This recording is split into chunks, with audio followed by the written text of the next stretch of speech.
বন্ধু কেমন আছিস? ভালো না রে। কেন রে, কি হয়েছে?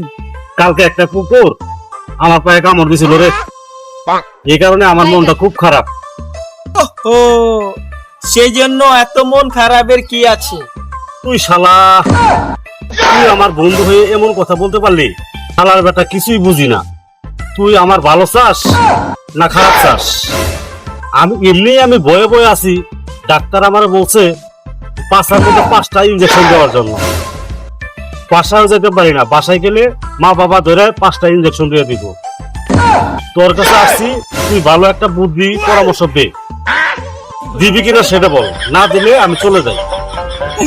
তোর কথা শুনে আমার খুব হাসি পাচ্ছে রে। তুই এখন হাসি বাদ দে, তুই আমারে কোনো আইডিয়া দিবি কিনা সেটা বল। আচ্ছা আচ্ছা, দিচ্ছি। আমাদের বাড়ির পাশে একটা জঙ্গল আছে, ওই জঙ্গলে তুই কয়েকটা দিন থাক। কেন রে? তুই তো চাইলে তোর বাসায়ও কয়টা দিন জায়গা দিতে পারি।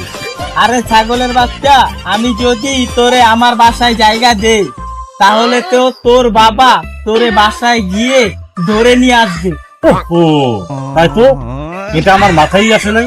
সেই জন্যই তোকে বললাম, আমার বাসার সামনে একটা জঙ্গল আছে, সেই জঙ্গলে তোকে থাকার জন্য বলছিলাম। সেই জঙ্গলে একটা কুকুর আছে। কি কি? হ্যাঁ। তাহলে তো থাকা যাবে না। আরে পাগল, যে তোরে খারাপ করছে সে তোরে ভালো করবে। কেমনে? আরে পাগল, তোরে যেই জায়গায় কুকুর কামড় দিছে ওই জায়গায় কুকুর আবার কামড় দিলে তুই ভালো হয়ে যাবি। ওহো, তাহলে আমি থাকবো ওই জঙ্গলে। তোর আইডিয়াটা চমৎকার। হ্যাঁ, ওকে বন্ধু, ধন্যবাদ তোকে। বাই। বাই।